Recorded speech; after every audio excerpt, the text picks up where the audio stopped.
You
got it. The loop is off. The loop is off, and we're up. We're live. Welcome to the Tampa Bay Breakfast Club. I'm your brother John. And this is Kiana. This program is being brought to you as part of the New Image Project at the Community Development and Training Center, aka See That. See That. And we'd like to thank y'all for tuning in, helping us to redefine what school, because smart is the new gangster, baby. And if you don't know, now you know. Yes. No. Yes. A lot of callbacks to make, you. Whew. No, I just picked up my phone to ask people to do what I'm about to do, which is like, share, and subscribe. And so you got a lot of callbacks. I do. Is this thing? I sound like I can't hear me. I was listening to that was the other part of what I was doing. I can't hear me on this thing. Yeah, there we Try it again. Yeah. And let's see how that thing goes. It's not. Change your mic right quick. Let me see. Let's see. You hear? I mean, when you say the callbacks, it did pop up. Okay, here we go. I think we good. It's not moving. Y'all put it in the chat. So you're picking another mic is picking you up though. That's really what's. And I've been watching. So we need. There it is. Yeah, that's it. That's it. So we need an off-air production team. Mm-hmm. So if you have interest in being an off-air producer and helping us to do some of these things before we actually go live, we would greatly appreciate your support. So yeah, get at us. But they won't be able to, like, how would they? Just come in and like just do it. Oh, sit right here? Yeah. No, we're not looking for nobody. Yes, we is. No, we're not. We got too much we doing. We gotta like go like really do all the stuff. We do, but I like my seat. You try to give up your seat? No. Yeah, I hear that. Okay, we'll cancel that request. That one came and went. But good morning, Ms. Good morning, Mitchell. everybody.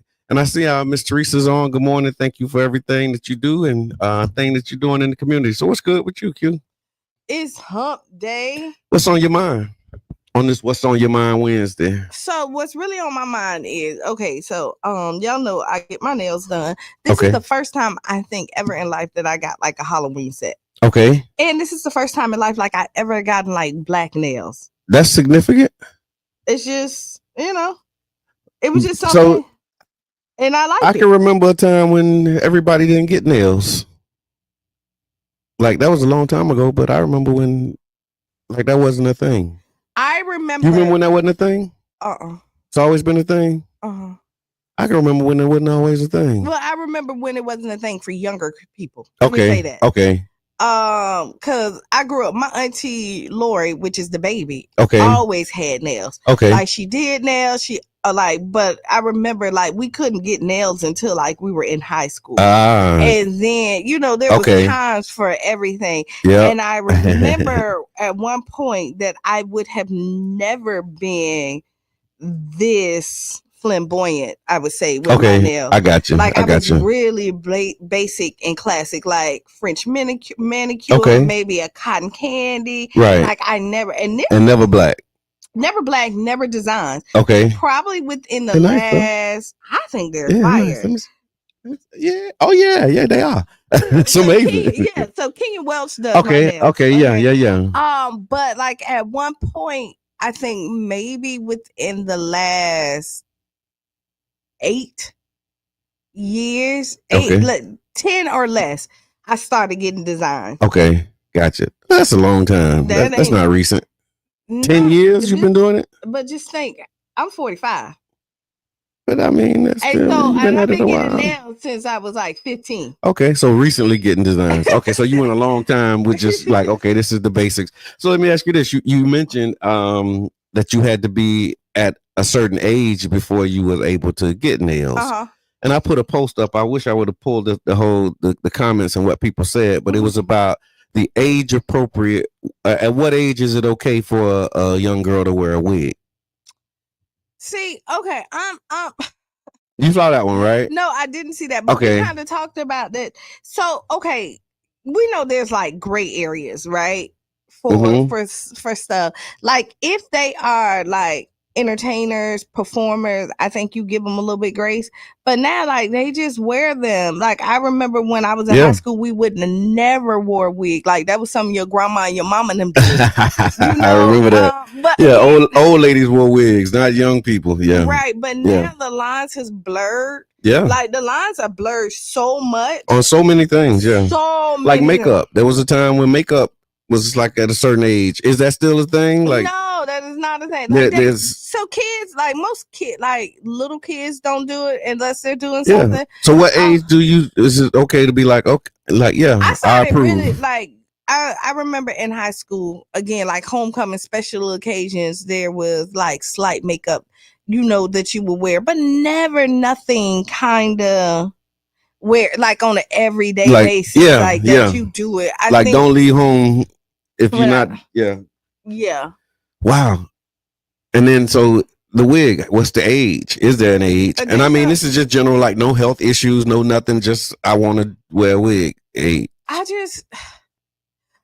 would go back to high school now because you know people they get jobs, they put on their wigs. That's their thing now, So ninth grade. So what is that like? I would 14, 15. I still think that's too young, but I ain't your mama. So 16? Yeah, I ain't your mama, so I can't really, 16 for a wig. And I just think that put it in the chat. Let us know, y'all. At what age is it okay for a child to wear a wig? And at this day, Kiana saying 15-ish, maybe 16, not even. Kind of. You still like that? That still may be young for you. I mean, listen. Because you graduated, what, 18? Yeah, 17, 18, something. So is that when it's okay? I wish I had the post up, but it was like some people were saying in the post, when you can buy your own, like that was a thing. Like if you're old enough to buy it and you can get it for yourself and get it installed and all of that, then that's when it's okay for you to do it. But until then, no.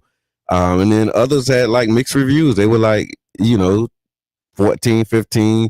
I had one of the comments was about like, her child and how, matter of fact, she talked about how they had updos in the 90s, and I guess that might have been considered a grown hairstyle or something at the time. You remember that? I don't know what. I don't remember them being grown hairstyles. I remember updos and freeze curls and all of that stuff. Yeah, pompadours. Yeah. Ponytails. Wasn't wigs though. It was like it wasn't wigs, but people added hair to you, like the ponytail. But they was still. Like, I remember they used to crack on people with weave. So it was. They used to say got weed in the head. Yeah. So I remember. But I just think like I remember getting candy curls and loving it. Okay. All right, well, let us know, y'all. Put it in the chat. I remember getting like a handful of like candy curls, like Shirley Temple, and thinking like, "Oh, that was it. I'm finna go to school and I'm finna kill them." With these candy curls. Oh my God.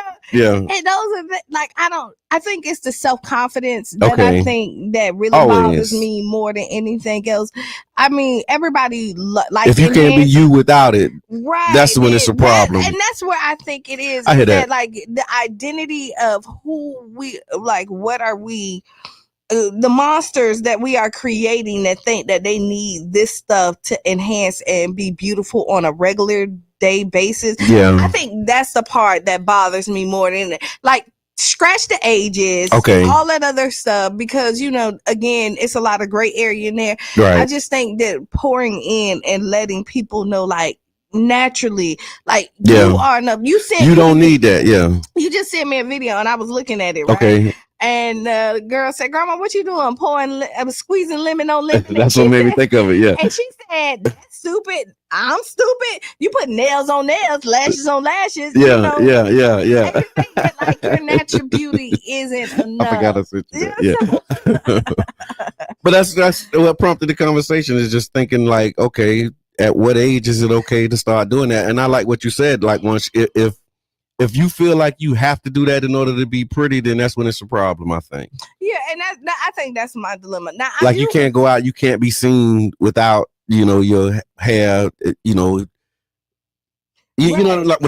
without a wig or without makeup and all of that kind of stuff. I think that's when it's a problem. Yeah, and I probably don't care enough because they get on me because I would just. I say you don't care enough.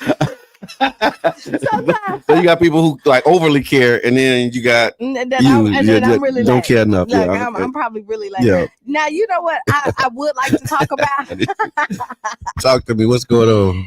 Is this bullying process that they have at school? Bullying process. Are labeling the kids as bullies. Oh, because this follows them in their record. I wasn't aware that was a reaction, because I remember the other side of it was that bullying was an issue that wasn't being addressed. Now I think, and now it's so now you're saying I think it's overkill. Okay, I think. Okay, okay. Because I remember that was like a thing. Like we got bullied, but we didn't call it bullying. We just call it growing up. And I think some of that is still just growing up. Yeah. Like I think y'all heard me say this, is that we have a lot of kids that don't have conflict resolution and can't deal with everyday life because we label everything as bullying, and we come in and eliminate problems that they need to kind of navigate themselves. That's funny. I was just thinking what kind of problem a bully will give you that you would actually need as a, but we got life lessons. A bully can teach you a lot. Yeah. I mean, my confidence. You're talking about confidence. It can give you like different kind of skills. But it is a problem though, right? It to a degree. Yeah. Some of it like there's really bullying. Yeah. And then there's kids being kids. Oh. You know what I mean? Well, I hear that, but now that's what they said about them white boys in the chat that was being racist. That was what the vice president said. You know, they was calling black people, the N-word and talking about monkeys and all of that. And he was like, that's just kids being kids. Okay. What chat was they in? It was like this Republican group chat. Like it was young Republicans, Charlie Kirk type people was in this chat. I think it might have been some older people too. Let us know, y'all, if you're familiar with the story. You would help me out with this one. But it was like some type of a Republican group chat, and they was in the chat. It got exposed. You know how they expose the group chats, and they were saying it was all kind of racist stuff in the chat. And JD Vance was like, "Well, we shouldn't ruin their lives over this. It was just kids being kids." Okay. So here we go. So here we go. Yeah. I'll put it in context. And when you said that, that's just what came up for me. You know what I'm saying? Yeah. If it's their group chat, it's their group chat. Okay. That's because you will come in, and I'm gonna say this: you'll get in my group chat. Okay. And this is my group chat. Like, okay. There's some stuff. So however you feel as a group in your chat, and however comfortable you are, that's among your group. You make jokes because other people get you. Right. Okay. That you wouldn't make jokes outside, like in public, like. But that's how you really feel. Maybe.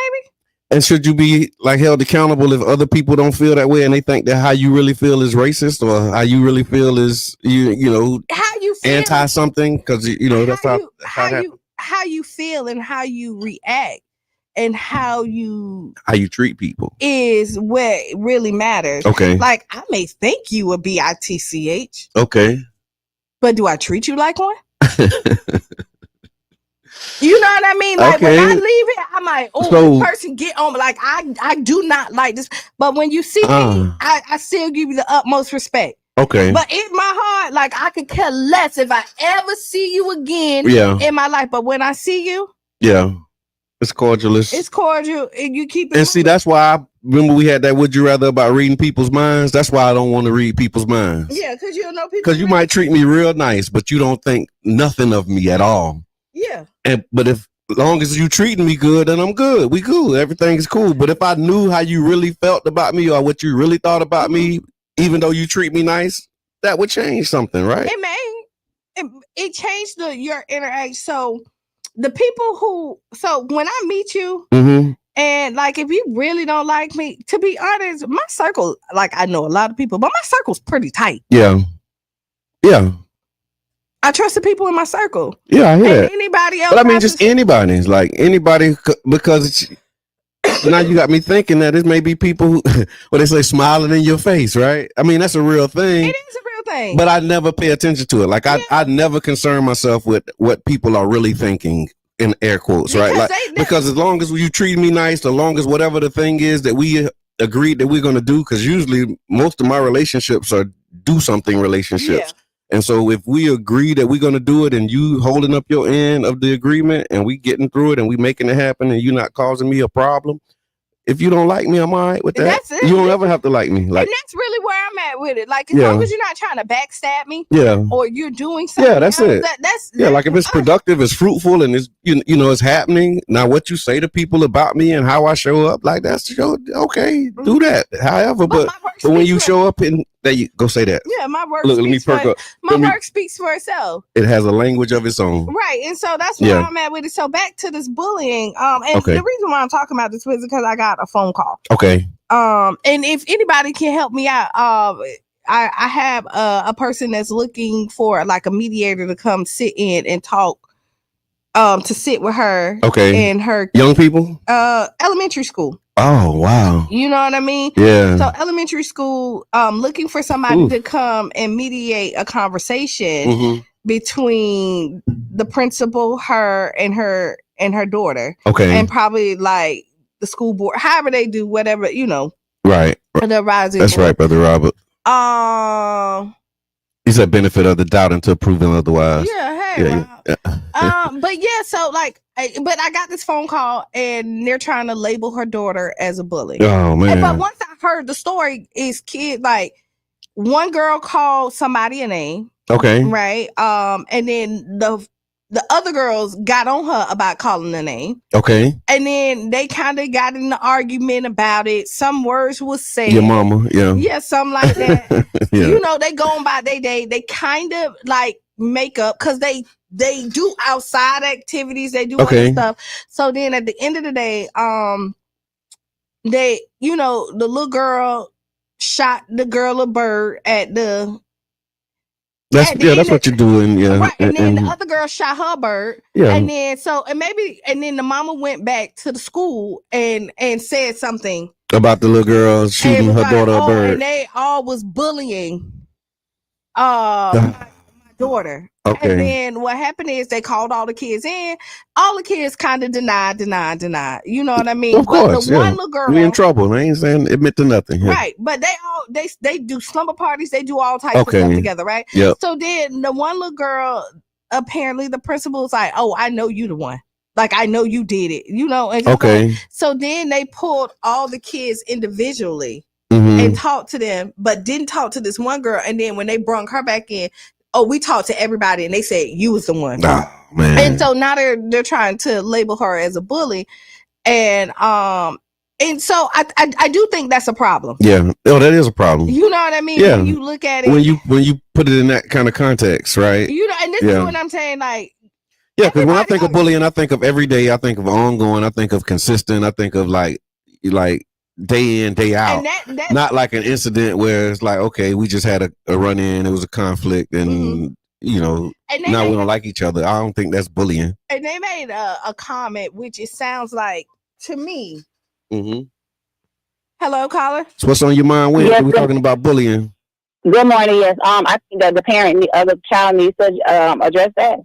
Need to address it with the school board, somebody over that principal, because what you have now is the principal is bullying that child. Ooh, that's right. And if you don't address that, then you have a principal bullying other kids. And if she can't find any resolution at that school, she need to ask the school board to go ahead and give her the Hope Scholarship so she can move her child to another school. That's right. Ooh, thank you very much. Have a good day. I mean, what else do you say to that? Caller, you on there? It sound like Courtney, but I'm not quite sure. Yeah. Put it in the chat. It might be driving, but yeah.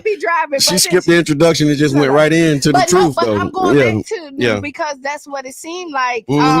Because and another parent called the parent and was like, "Did you know what the principal did to your child?" Like, and the little girl was animated, like, "Oh, we know you the problem." And how she's saying how she singled her out. Yeah. Right. Yeah. And then they said when they talked to them individually, they all said, "Oh, it's better to be her friend than not because she's a bully." That sounds like something somebody grown. Somebody grown said that. Again, in elementary school, you ain't saying that. Oh, it's better to be her friend than not.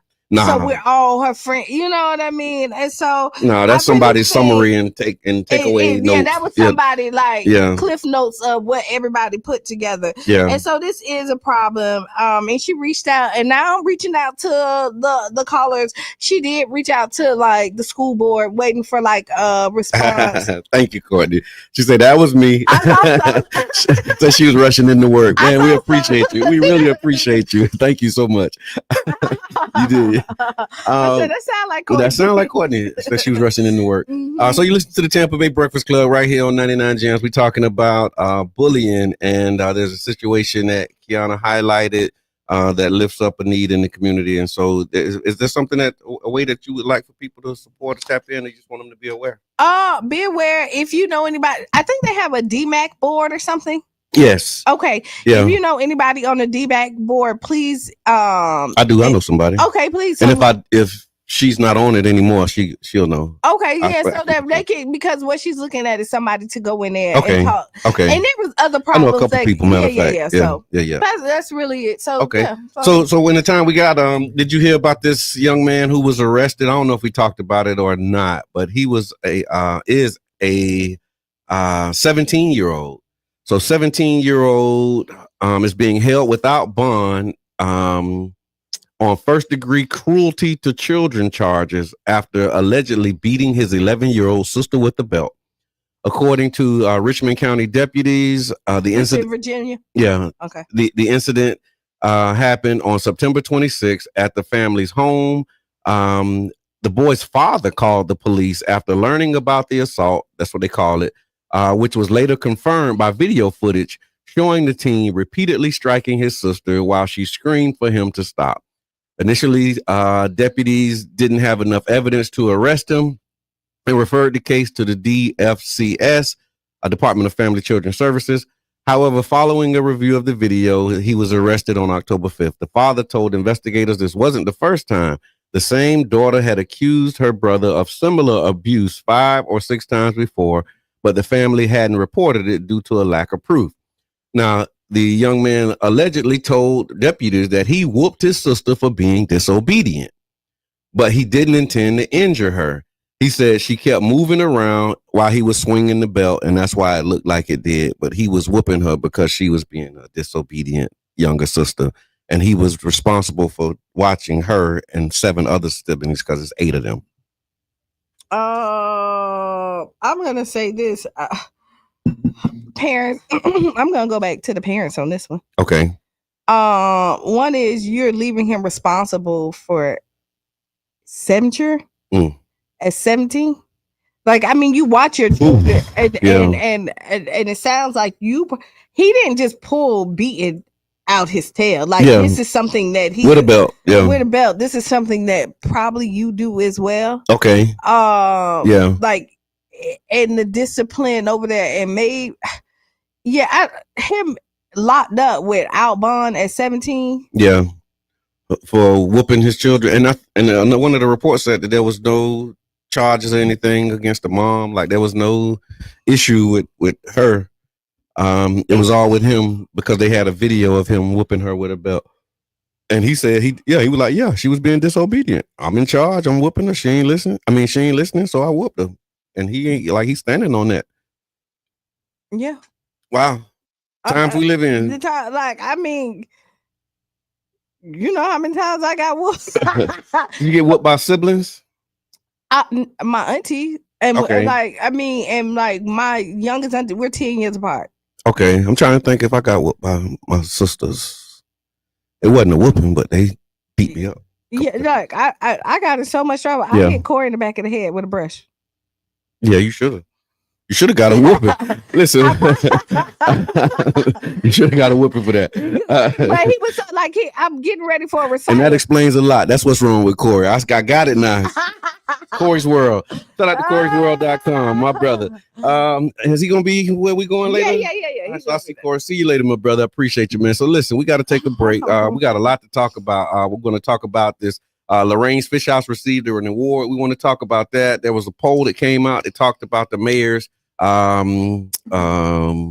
is that, favorability? We're gonna talk about that a little bit, and then the opening of a redevelopment opportunity for the historic gas plant. That's a topic of conversation again, and so we're gonna really see what you think. So stick around, y'all. We'll be back about 6-7 minutes after the hour. Tag a friend, tell a friend that we here with the Tampa Bay Breakfast Club on 99 Jams. The Bird.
try.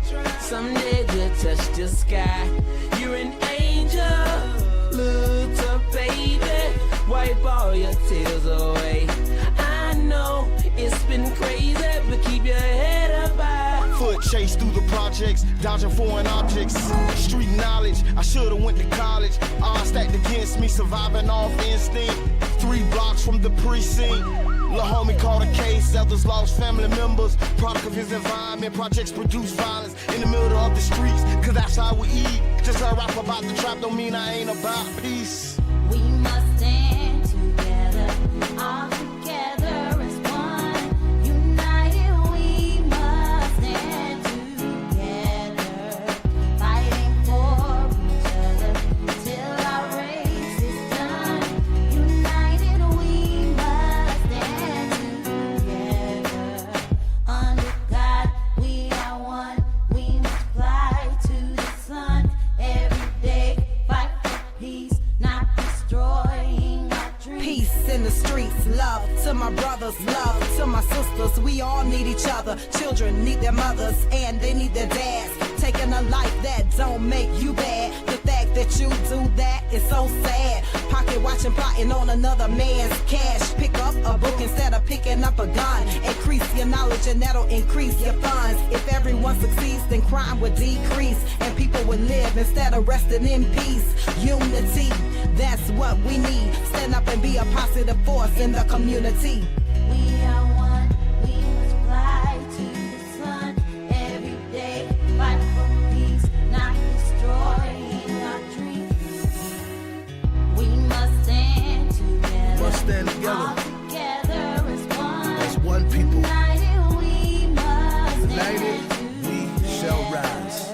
fighting for And you fight for me till our race is done. till we see God. United we must United stand we will rise. together. Clap with me. Under Clap. God, we Clap. are Yes, one. sir. We must Clap. fly to the Clap. sun. GB on the track, Every man, and I day, mean this. fight It's for from the peace, heart. not destroying Back and our forth to dreams. prison, cause my position in the ghetto is wishing. My dreams was in my hand, man, instead of so distant. Violent crimes on my record, showing judges I'm reckless. Guess they think I'm rich and young, like Young and the Restless. Every time I see a young brother rich in peace, got to be the only time when I watch TV.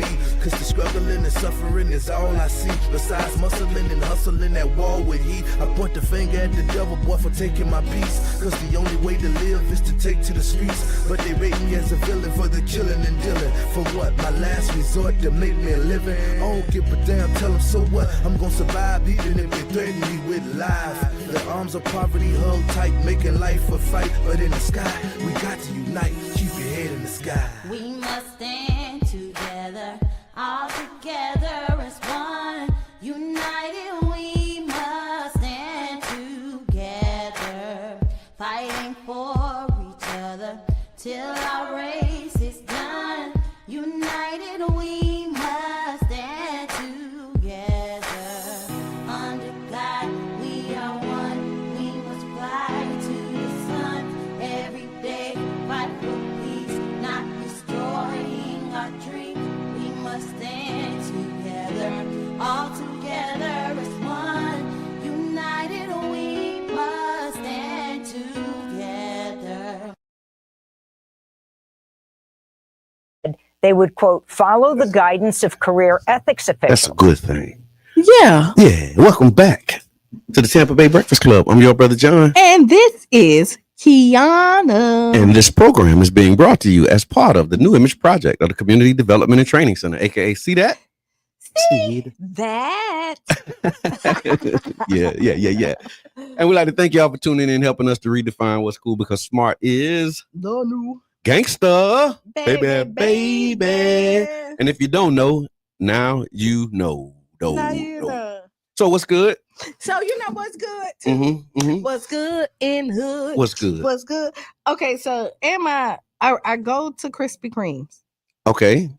And so if you got the Krispy Kreme, I'm supposed to be smacking your wrist right now when you say that. Okay, well, I went to Krispy Kreme. Okay. Right. Smack wrist. Boom. All right. Got And they give you like a free 3 count for your birthday. Okay. All right. So I go. But wait. Okay, I'm listening. I go. Okay. I pull it up. get my 3 free. Okay. For some reason, it ain't off. I get another free 3 cameras. And I Just because you. What's on your mind Wednesday? We talking about what's good, y'all. Talk to me. Let me tell you what's good. Oh, This Miss D. This is. Hey, Coach D. Listen, what's good is Kiana. Okay. Tell me about Kiana. Listen, I reached out to you guys and I told you I had a situation, and Kiana put on her fireman clothes with that crazy hair of hers, and she rolled up on me yesterday, and she successfully returned me to my home. I have been away from my home since June, and I won't give y'all all the gory details right now, but Kiana, I love you 10,000 times for 10,000 years. Thank you so much. Brother John, you responded. Mr. Edmund, you responded. But Kiana, she got on her fire girl hat yesterday, and she came and took care of me. Thank you so much. You guys don't know how much I love you. When they sent me to St. Petersburg, I said, they sent me all the way to St. Pete. I live in Clearwater. So wait a minute. I got people. And you do. We love you too. I love y'all from here to the moon. I swear. We love I'll you get back. behind you. Anything you do. Thank y'all you so have much. a wonderful day and have a great show. You too. Thank you. That's what we mean when we say believe and do good. Yeah. So thank you for that. Also, Lorraine's Fish House receives historic small restaurants grant. The Deuces Area Restaurant, founded in the mid 1990s at 927 22nd Street South in St. Pete, has been selected as a recipient of the National Trust for Historic Preservation's Backing Historic Small Business Grants for 2025. The grant award is $50,000 and is intended to help businesses improve its operations and enhance its role as a culturally rooted establishment in the community. The program is described by the National Trust as supporting small businesses that are resilient, community-rooted establishment, powerful symbols of cultural pride and impact. The grant comes in the context of broader efforts along the Deuces corridor to bolster this local historic business and the businesses that are there, and reinvigorate, say that 3 times fast, neighborhood commerce. And so we want to say thank you to that cohort and congratulations, Lorraine. Yeah, congratulations. That's big. Yeah. Lorraine's been there for a long time. Yeah. I remember we were doing through COVID. We was put together a program where we can help businesses like make it through COVID. And Lorraine's was one of the businesses that we were partnering with. It was some logistical challenges that we ended up facing, so we couldn't see it all the way through. But yeah, we've been trying to get some action over there for a long time. I don't think it's me, but yeah, that's back there. Okay. So shout out to Lorraine's. That's amazing. I want to figure out how can I get this $100 a lease year on 22nd. $100 a year lease on 22nd.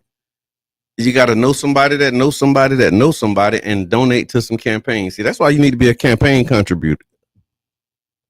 My contribution probably wouldn't be enough to get me there, but I do. We got to start donating these campaigns. I do, because you see the people who donate the campaigns, they get stuff on the back end. So if we're not getting stuff on the back end, maybe a campaign contribution or two might help us get some favor too. What you think? I don't know. I'm probably gonna have to put an extra zero, and then because I don't appreciate them $50 that you gave. Look at me like, Mario. Who was it? Dwayne? Who was it that said that wasn't enough money? The Wayne, the bishop, Bishop Wayne Winans. Yeah. Mario, yeah. Oh my God! Look at me like that. Like him, right? That ain't what I asked you to do. Call us. What's on your mind Wednesdays? We talking about what's good, celebrating somebody local or tag a friend. What's on your mind? You all do not want to talk about that 100-year lease. I am mad as 10 wet dogs. Okay. Yes. Yeah. Because we have people in our community. Okay. I don't live over there, but y'all are still my community. And there are people in our neighborhoods that think it's not their job. Not their job to go to meetings, not their job to look out and find out what's going on. Look what just happened. We are making a right now decision. Okay, there's an affordable housing crisis and they're going to help us with that. But what they're going to do 20 or 30 years from now with that? How many people what is the long-term plan? We don't know. Why? Because we're not in control. We got to focus on control. Control. When you control the land, you control what happens to it. That's right. I'm done. All right. Thank you for that. And that's the truth. And the other piece of that too is like when you have these type of opportunities that become available and then you get overlooked. One of the challenges is then people just stop playing the game. Like people figure it's rigged and I'm not going to do it. It's like, why spend the money that it takes to put together a bid or put together a proposal? Because it does take thousands of dollars if you really, doing some show enough design work, right? And then the cost of preparing that and then submitting a bid, knowing air quotes that your bid probably is not going to be accepted. So it's discouraging when you see stuff like this too. And so we cannot be discouraged, but I understand if you are, because especially if you're trying to do something, you've been, throwing your hat in the ring, trying to make the friends, doing the networking, building, doing what you're doing. And then you see this stuff continually happen. It can be discouraging. So that's why we got to link up, and channeling my inner Reno. Our unity will stop a lot of this. It will be, because what happens is if we all link up our unity, we become the people with the control. You know what I mean? Like, because we're scattered, and then you have the people who unified, and then they have the control. Look, and that was before I went to the chat. I didn't know you was in there. King Ree, what's good? Oh, I see you. That is control. I didn't see that either. There you go. Look. Yeah, and we all channeling each other. And here's the thing: control is the ability to start, change, and stop a complete cycle of action. Yeah. And that's what happens. We're able to start things, but we ain't able to change it a lot of times. Or we're able to change things, but it's something we didn't start. Or we spend our energy trying to stop things that we didn't start or change, but we just see that it's not in our favor. And so we got to really step back and look at the entire cycle so that we can start, change, and stop things in our community holistically and really manifest that control we're talking about. You listen to the Tampa Bay Breakfast Club, and we want you to know that you can support us by going to 99jamtoberg.com. Hit that donate button, hit that like button as well on Facebook, and give us some stars. Yeah, send the stars. Send all the stars. Do the thing. Stars. If you never got stars before, Facebook give you your first 200 for free. Since you heard it from me, send them to us. Yeah, right. You can purchase them. They're a cent a piece. The more you buy, the cheaper they are. So you can get less than a cent to send the stars. We definitely appreciate it. You can underwrite. Yes. A segment. Over and you can. Yeah, and we appreciate that. Got podcast room over here too. Showing up, dude. Your first podcast is free. Yeah, come on in. Like it, test it out. See, now I will tell you, all my podcasters, or want to be podcasters, people who think that this is easy. My suggestion to you, take advantage of that first free one, right? Yes, and then if you know that you like it, get your first 5 to 6 episodes together. Yeah. Before you go and be consistent. It's really hard to kind of do something on a consistent basis. Yeah. I mean, for us. No, you're speaking to me for real. That's what happened with the Lakeside Chat. Yeah, it is. And I mean, it's hard. We accountable for each other, which makes this keep on going for the radio. But that Lakeside Chat, I'm glad you said that, because a lot of people say, what happened to the Lakeside Chat, man? We really want to, what's going on with the chat?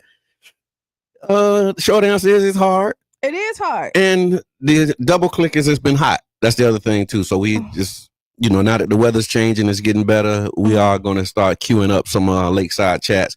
And we got like an archive of TBTs. And so we're going to do some throwback chats for y'all, some unreleased chats. How about that? Because Q, you got an unreleased chat. Oh. King Jab got an unreleased chat.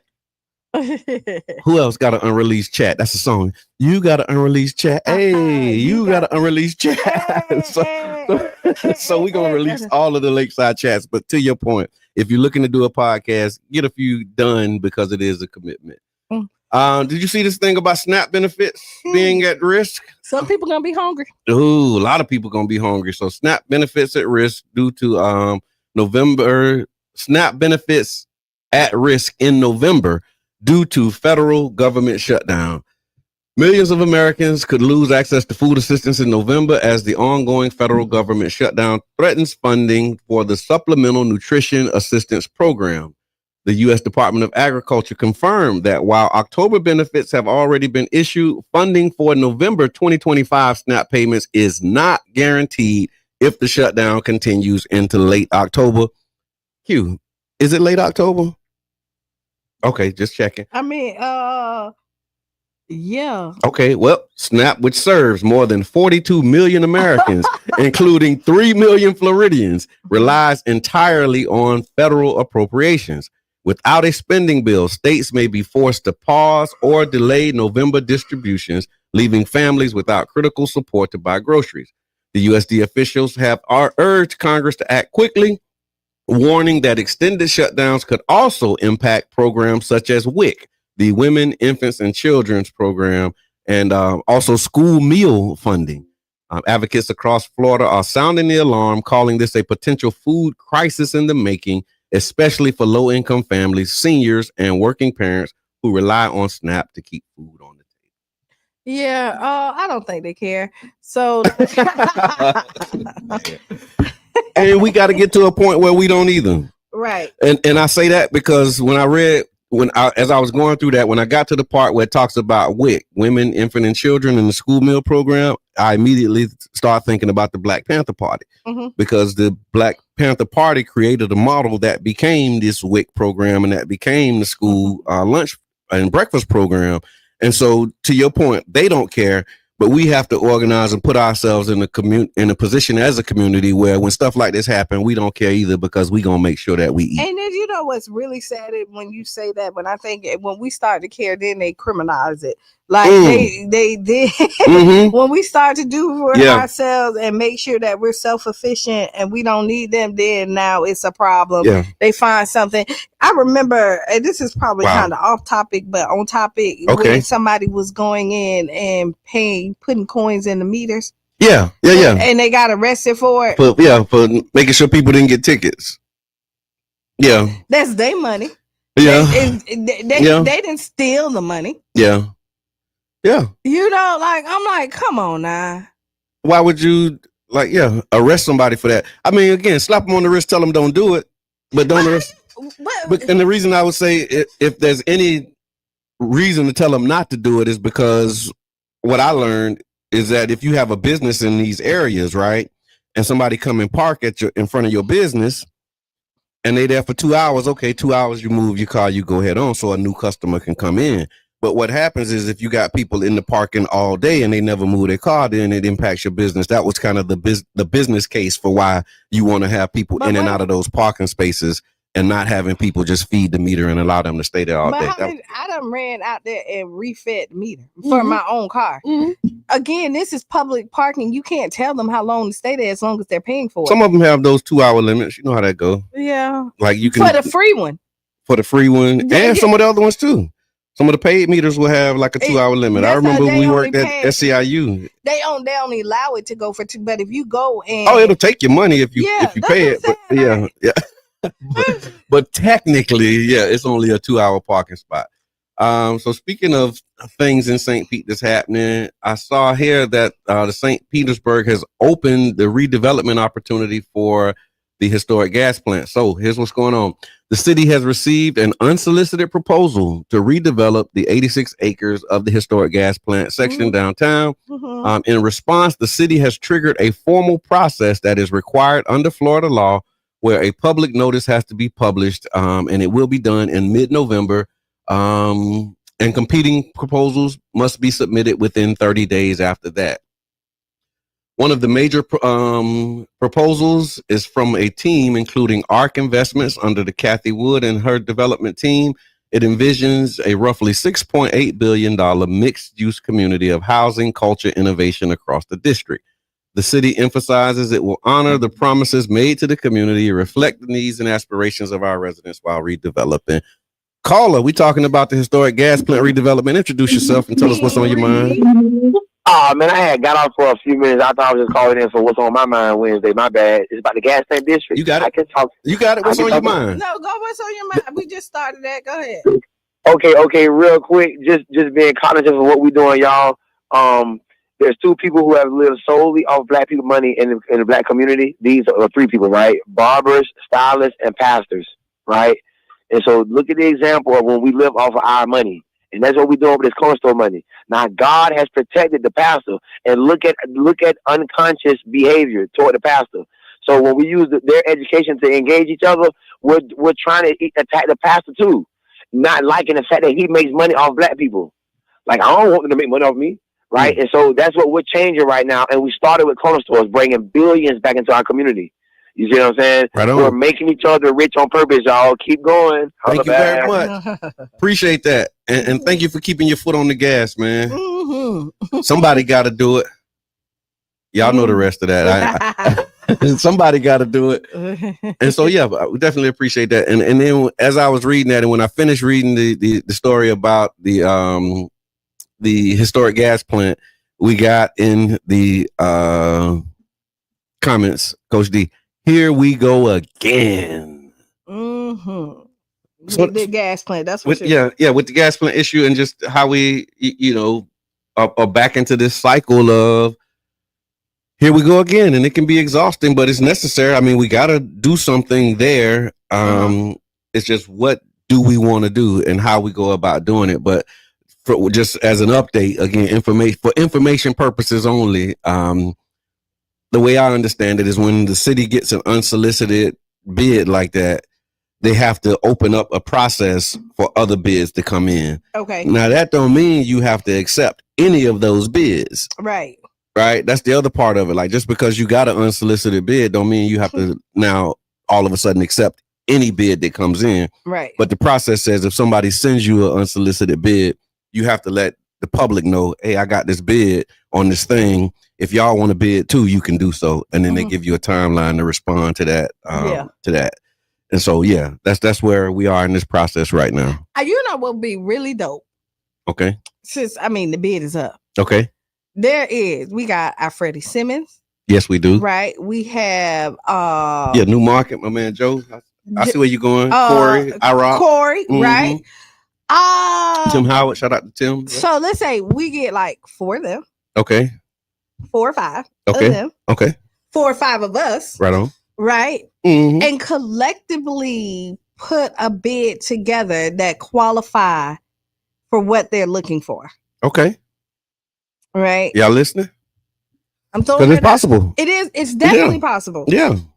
If you had 86 acres to develop, put together a plan to do it. But here's the thing. When you say a group of us, it's going to take that, because developing a plan for something on that of that magnitude costs a lot of money to develop.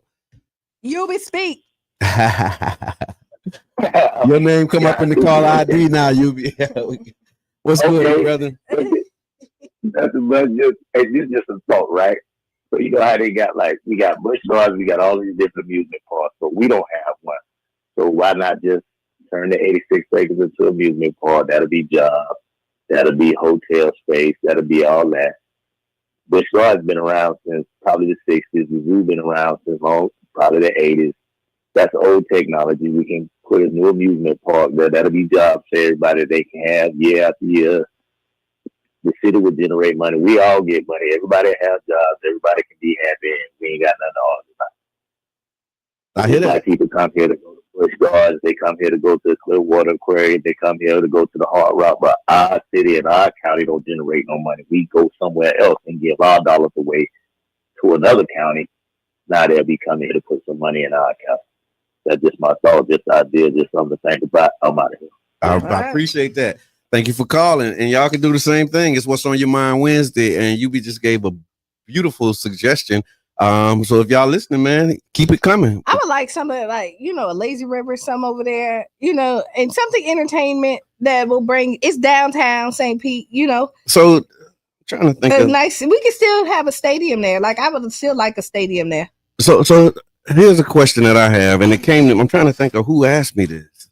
But they were saying, okay, with all of this housing that is being built, why do we still like have homeless people? I think it might have been. Because it's not affordable.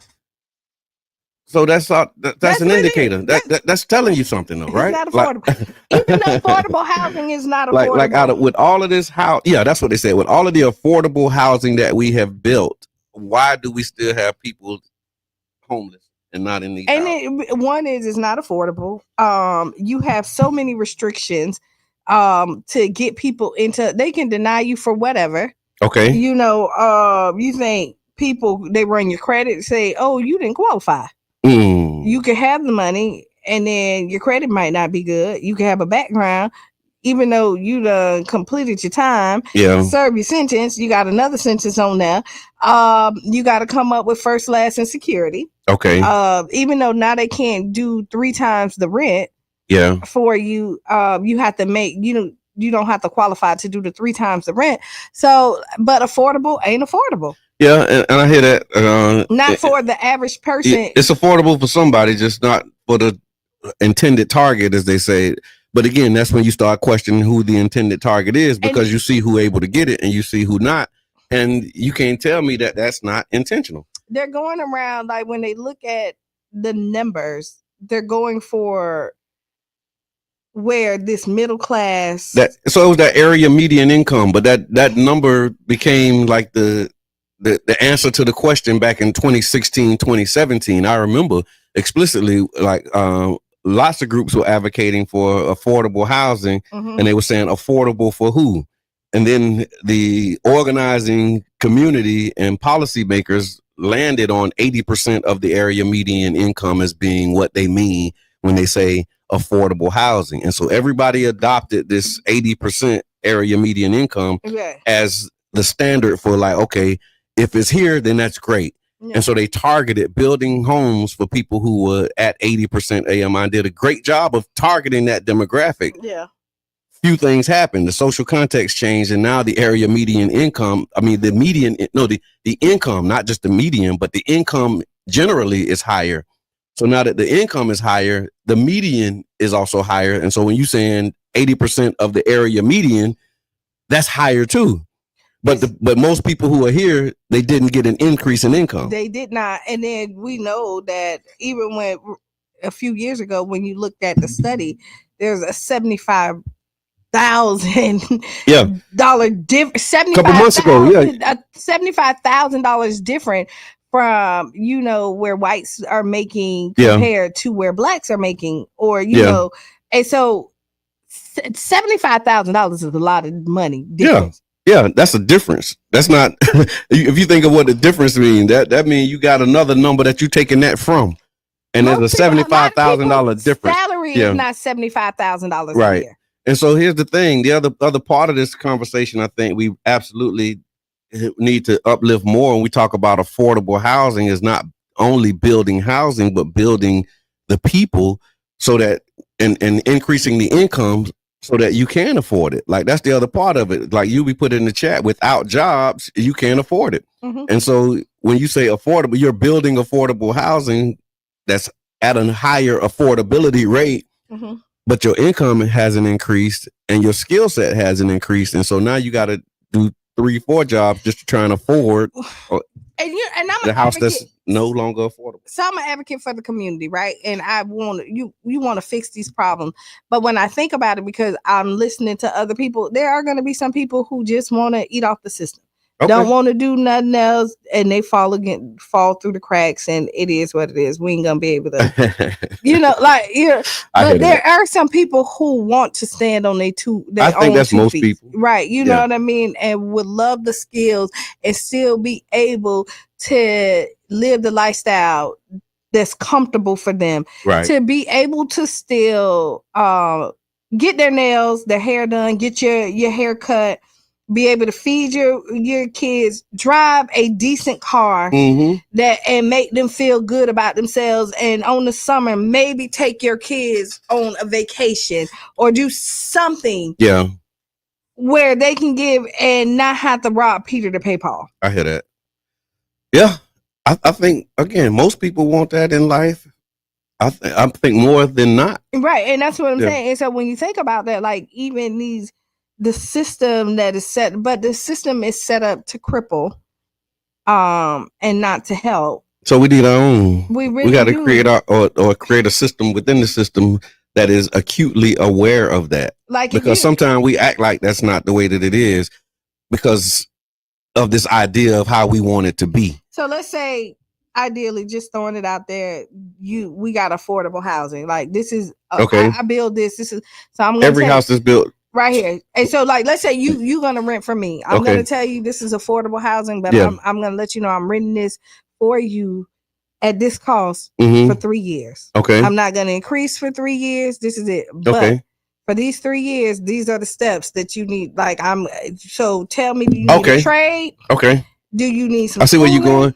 In exchange for this, here's what your responsibility is. If for some reason you can't reach this, agree. Yeah. Then the rent go up because just slightly. I don't want to put you out, but what I'm trying to do is give you tools. Yeah. So that you can then use that you can afford the life that you need and not that. So the increases be contingent on whether or not you doing these things that you should be doing in order to upskill or whatever it is that you asking them to do. Mm-hmm.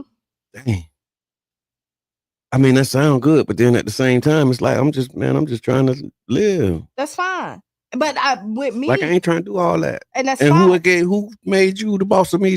My property. Okay, the landowner. You know what I mean? Like this is a trade-off. Yeah, like that's how it goes. My land, my rules. I think Coach D said that early on. Yeah, like she said, you control the land, you got it. Right, and you don't have to rent here. You don't have, and like you don't have to rent here. Yeah, like you have situations where you have sober living. Yeah, right? Charlie Funk. Good morning.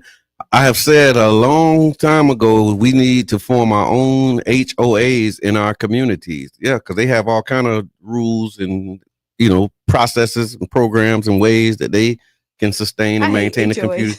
Because of our experience with them. I mean, but as a vehicle and as a tool, I get it. But it's just that's the thing. It's like if somebody hit you in the head with a hammer, you're gonna hate hammers. Yeah. But that don't mean it's the hammer. Yeah. It's the person who hit you in the head with it. You know what I'm saying? So hate the person who hit you in the head with the hammer, but not the hammer itself, because that's a tool that you can use if used properly and responsibly. So did you see this thing? It was a couple of weeks ago, maybe about a month ago now. There's St. Pete Mayor Ken Welch's approval ratings among voters is higher than his disapproval rating, but only just barely, all but inviting a challenger to exploit this opportunity. So St. Pete Polls commissioned a Florida politics, a St. Pete survey. Hold on.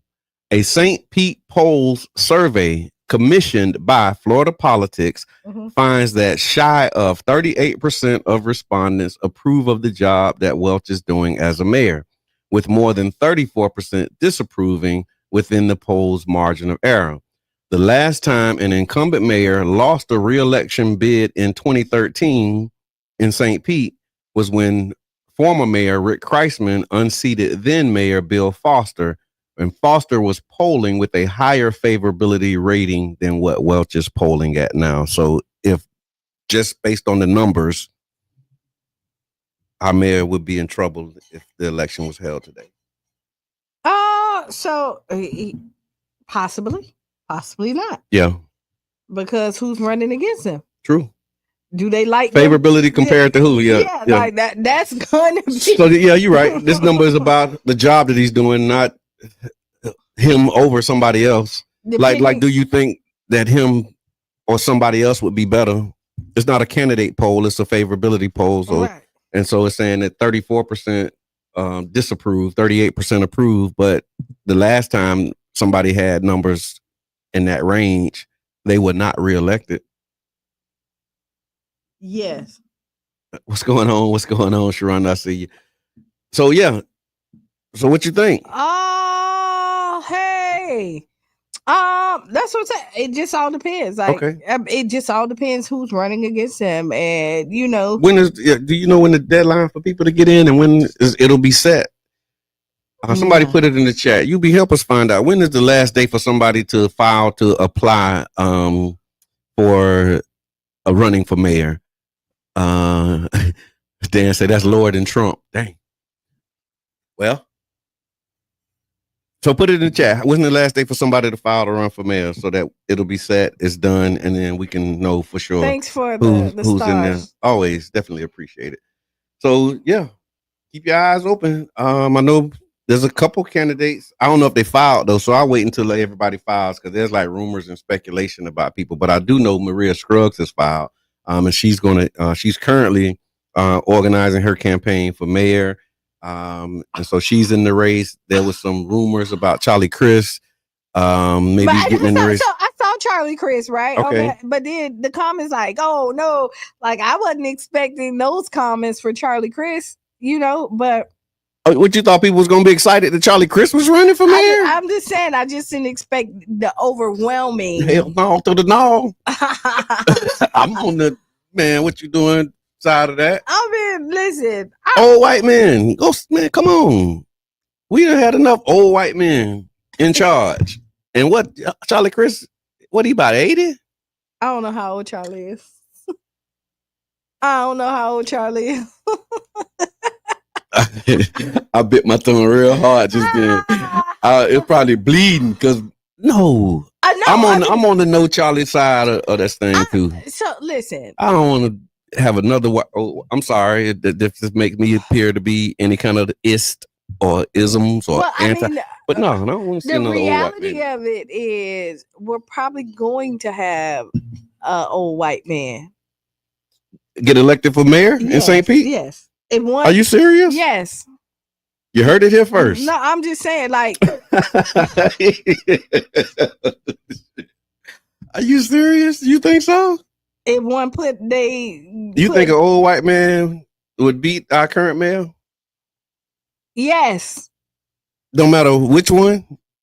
Okay. Charlie Crist, you think he could beat the mayor? Put it in the chat. Let us know what y'all think. Y'all think Charlie Crist could beat the mayor in a head-to-head? I'm looking at Florida. Okay. This ain't got nothing. But St. Pete is usually different. No, it's not. St. Pete usually different. Even when the county go one way, St. Pete usually go a different way. No, it don't. Okay. No, a little bit, but no. This is no. Okay, listen. How many old? You think an old white man will beat the mayor? Besides this one time, that's the conversation for the chat. Go. Besides the mayor we have right now, who's been our mayor? Yeah, that's what I'm saying. That's why I don't want another one. But who's been our mayor? What you mean? Old white men, right? Mm-hmm. That's why I don't want another one. Right. No, I'm not saying. Yeah. But we have one black mayor. Yeah. We got years of old white mayors. Yeah. They tried the one black mayor. Okay. They go back to the system. Okay. If you're following national trends, I see what you did there. Yes, that's what I see what you did there. Like, okay. I see what you did there. After they give you your one black one, they go right back to I gave you a chance. Y'all messed it up. Didn't do good. And I'm not saying that I was so let me say this. I'm not saying I want an old white man. No, I'm not saying that. Yeah. Why you pause? No, I'm just saying because you know what I'm saying. Because when you look at it, people be this is gonna be the clips. These are the clips. Yeah, Brother John saying old white man multiple times on the radio. Now you're a racist. Yeah, no, you're not, because you got more than one white friend. That's what I'm saying. But yeah. So, but I'm saying, but no,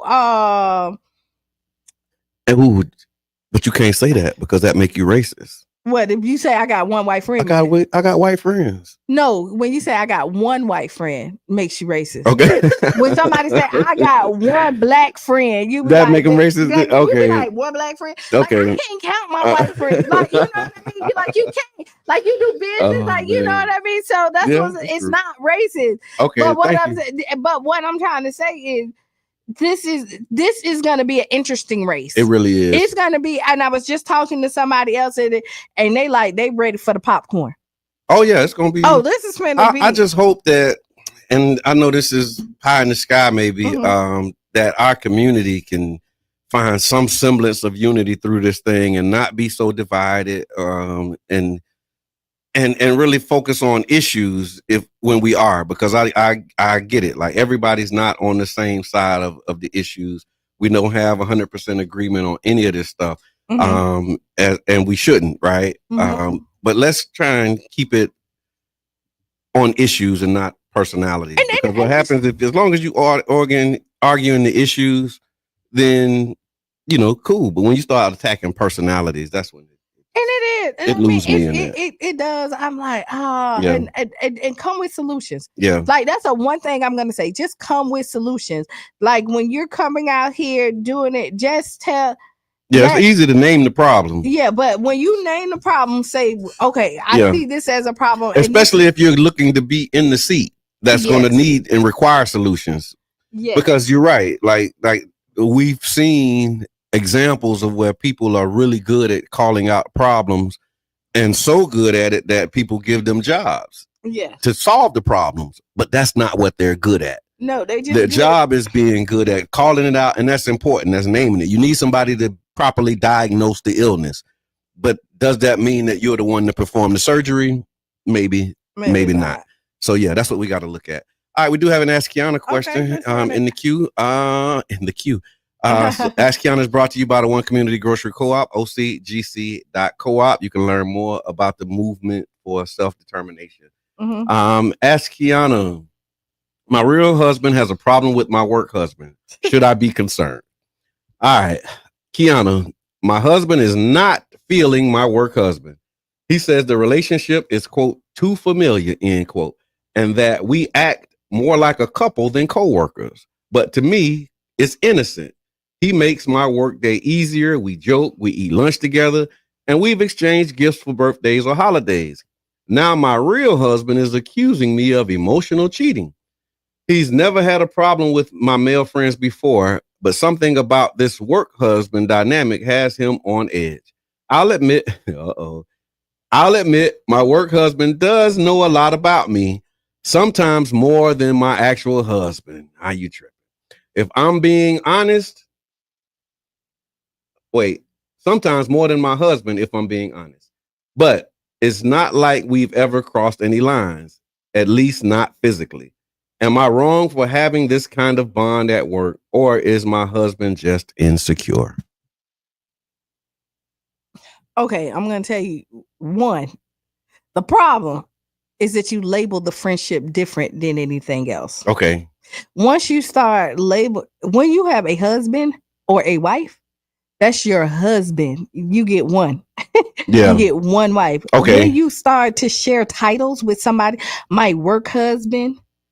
I think the labeling of it then starts to change the dynamics. Change the dynamics of it, right? Okay. And then because your husband is required to do other stuff that your boyfriend is not. Okay. Your best friend is required to do other things that your regular friends are not. Okay. Your friends is required to do something that your associates are not. Okay, there you go. Your associates. There's a spectrum of engagement here. I see what you did. And so when you start to label this, and this is society start to make stuff cool and all this other stuff, you go home. Your first priority is your happiness and the well-being of the person who you share your life with. Mm-hmm. And if for some reason they have a problem with something, I think that it should be something that's set down and talked about. Yeah. And a lot of times other people can see other stuff that other people can't see. Right. Like you may think that it's innocent and it could be on your end, and then you may not ever cross lines. But that doesn't mean that the other person don't want to cross that line with you. Yeah. And I really think the biggest problem is that you labeled it. Okay. If that was just your coworker, and like you said, he's never had problems with your friends before. Yeah. Your male friends, y'all go out to eat and do all this other stuff there, but you never called them your other husband. Right. You know, and men are territorial. Yeah. They don't want to share what's theirs. Yep. You know. No, that's right. I'm with Miss Hayes says, you are wrong. You said I admit. Yeah. Yeah. That was it for me. When you talk about crossing the line, I think that's crossing the line. If the fact that when you say my work husband does know a lot about me, sometimes more than my actual husband, then you don't cross the line. Yeah. Because how can somebody, especially another man, know more about you than your husband? You already done crossed the line, in my opinion. You probably have, right? But what you realize is that a lot of times you spend more time at work than you do at home. Okay, but but you ain't there to tell him more than you telling me. You shouldn't be. But we talked about you should, because it's a lot. I'm with you. She put it big. You are wrong. No, I'm saying I'm gonna pin this comment. I'm not debating, but what we realize is that people get married and don't have good foundations. Yeah, there's a lot of unhealthy marriages out there that like I can't come and talk to my husband about where I'm coming. Like there is an emotional void that I've tried to come in and he'd be like, I don't want to hear that. But that's the growth spot though. That's the spot for growth. People, it is a growth spot, but you gotta have, you don't just like give up on it because you're not getting it in the moment. It's like those are the conversations that you have. Hey, I need the emotional support. So when I come to you and I want to talk to you about things, like this is what I would like to experience. This is the way I would want for this to go. But sometimes people are not there.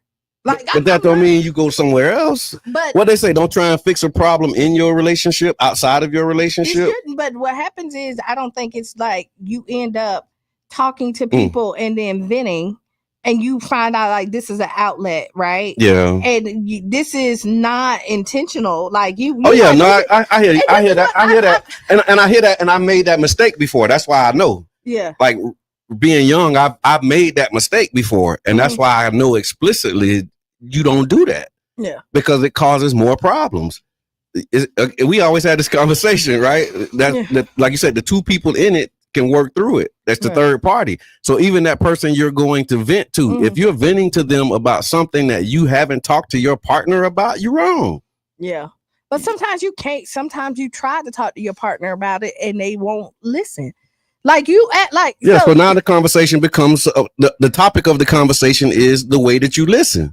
Because we're not talking about the thing. We're going to talk about when I'm bringing something to you, I feel like you're not listening. Let's talk about communication, but not go tell somebody else what's happening. What you're talking about is years of emotional maturity and growth, and everybody's not there. I hear that. Right. And what you think in a perfect world, this is what it would be, but relationships are not cookie cutter. Like again, this is a lesson learned from somebody who's traveled the road, and I'm trying to keep y'all from going down that road. But I will tell you, what builds your house may burn mine down. What, talking to your partner about listening? I'm just saying what works for you may not work for us. Okay, but that's what I'm saying. What I'm thinking, some of these fundamental things will work for any relationship. You think so? Common sense ain't common sense. Like okay, yeah, I got you. Maybe I'm just bust my little air bubble of this perfect world scenario. It's not, but I'm thinking there's no problem that a good conversation can't handle. That's not, because you can have a good conversation, and if they can't comprehend, it don't matter how good. Well, that means, but you think my idea of conversation means you understand what I'm saying. If you don't understand what I'm saying, then no communication has happened. Communication is an exchange of ideas between two people. If you're not picking up what I'm putting down, we're not communicating. I'm just talking, or you're not listening. There's some out point at that moment, and we need to handle the out point. That's why we pause the conversation and say, I feel like you're not listening. Based upon the way you're responding, it's clear to me that you're not hearing what I'm saying. Have that conversation, and once you settle that, then you can talk about anything. Now, have you ever had the conversation and then they say, oh yeah, they tell you, oh, I know I was wrong. I did this, and I'm going to do better. Yeah. All right, boom, boom, boom, boom. Yeah. And you, we're good. Boom. Yeah. 2 weeks later, y'all sitting back here at the same spot. Yeah, that happens. It's a muscle. It's like a muscle sometimes. What I'm trying to say is, like, ideally what I'm learning, like, we can give all of the advice and this and this and that. It's just that there's a lot of gray in things, and I hear that. Y'all know absolutes, right? And I'm learning is that, like, again, you want to like. We got to take some of these comments. Oh, go ahead. No, I hear you. I want you to finish the thought. No, but you're just learning that, like, talking to because I've been that person that people vent to, right? Mm-hmm. I done kept a lot of relationships together. Yeah. And I've never repeated, never thrown nothing back out there. Yeah. But I've been that person to be like, yo, bro, you tripping. Yeah. Like, no, this has been good friends. This has been exes. Like, it has been where I'm like, I would encourage you to add this to your conversation in those moments. Mm-hmm. Have you talked to her about this? Oh, because that's the thing. It says this person knows a lot about me, sometimes more than my actual husband. Mm-hmm. That's the problem for me. Mm-hmm. So if you venting to me, I want to know, bro, you talked to her about this? Like, have y'all had you know what I mean? Like you gotta be able to know that that's a responsibility that you have to your partner. Because that's one of the biggest things, and we talk about this too, like having the one up or somebody knowing or everybody know but me. Like that's always the issue. It ain't the thing, it's the fact that I'm out here smiling everybody's and saying hey, and everybody know but me. And now you admitting, like Ms. Hayes said, that sometimes he knows more than your actual husband. I don't want to be that husband walking in and somebody knowing more about my wife. I'm gonna say this when you don't want to be that wife either. No, I'm sure you don't. But also, husband, why do she feel the need that somebody else need to know more? And so, like when you're looking at here talking about when you're upset, what space have you created for her to feel safe enough to come and tell you these things? Yeah. Because there's some things that you would love to tell, but the space is not set there for you to be vulnerable, to set down. So again, this ain't just like the wife is wrong for, but what role have you played in this to make her feel uncomfortable enough or that she can't come to do you? This never point it's cause and effect. It's cause and effect. So like again, so the effect is her being comfortable with him, but what's the cause is what you're saying. Why is she more comfortable with somebody else than you? That's something that you got to address. What happens is when we look at and we're pointing fingers and saying, hey, I don't like this, you're doing this, what can you do? Like I'm one of these persons, like when I have a problem, what was my role in it? I hear that. Look, let me take some of these comments. But you have to. That's a responsible thing to do. Most people are not that responsible. They're looking to do. But then you don't want me to talk to nobody else. But I can't talk to you. You're not willing to fix anything. Talk to one of your girlfriends. Don't talk to your work husband. You don't want me to talk to my girlfriend either. Nope. You know. So again, not telling them something more than what you told me. Again, I want to be your everything. But you don't listen to me. I don't want to hear that. Good morning, Miss Renee. Thank you for tapping in. Courtney says you need to focus on your real husband and your real work so you can take care of your real household. Amen. Dan says, so I can't have my nightclub wife? No. Again, Miss Hayes says, you are wrong. You said, I admit that, let you know. Tiffany, if your spouse is uncomfortable, you have to cut that friendship off. Amen to that. You only have one husband. That's what you were saying as well. Margaret, wait, did I skip one? Boundaries. Wait, right here. Women are a trip. What if your husband come home talking about his work wife? You would have a fit. Probably so. Also, we have to figure out for ourselves where our boundaries are. If we grow and change on our spouse and our spouse doesn't grow and change, it's going to create a problem. I agree. Courtney say vent to God. And thank y'all for chiming in. Thank you for your comments on the Ask Kiana segment. Yeah, I mean, we done that. It's so much that you could go here. Go where, but there's so many roles that you play. I don't believe in like the work husband, the work wife type of stuff. I don't believe in giving other people titles. Especially once you're in a committed something, you need to be very respectful about your partner. But I also know that like if you're not doing what you're supposed to be doing, you leave room for somebody else to come in and do it. But no, I'm just saying that. I mean, you do, but then that's when your agreements come in because we cover each other, right? And so, if it's room for somebody else and you know it's room, then where's the responsibility there? We talked about this on Monday, the temptation factor. Like you can only be tempted by something that you want. That is true, but when you know you're not doing, like if you know you're not doing what you're supposed to do, even if your spouse is, that's when you bring them some flowers and candy and a little bit of gifts. You'll be surprised how much the small things work for the person who truly loves you. You don't have to do the big grand gestures to secure or to calm your insecurities about something. So, all right, it's been amazing. Yeah, so also this weekend at Child's Park, we're doing a Get the Lead Out kickoff as a part of National Lead Poison Prevention Week, which is happening right now. So Saturday from 11 to 2 at the Child's Park Recreation Center. We're doing working with the Healthy Homes Community Coalition. It's the Get the Lead Out kickoff event. Basically to let the community know that there's up to $36,000 available if you have lead hazards in your home that need to be remediated. There's a grant program, a federal grant program that has resources for you. And if you don't know whether or not that's you, come out and then they'll be able to walk you through the process. That's this Saturday, October 25th from 11 to 2, Get the Lead Out kickoff event at the Child's Park Recreation Center. Yeah, that's my final thought. All right, be the change you want to be a C. Write down those 5 things. Stay tuned. Sister Hughes, make you lose your shoes and shout all around the house. This has been the Tampa Bay Breakfast Club. I'm your brother John. And this is Kiana. And we out. Bing, bing.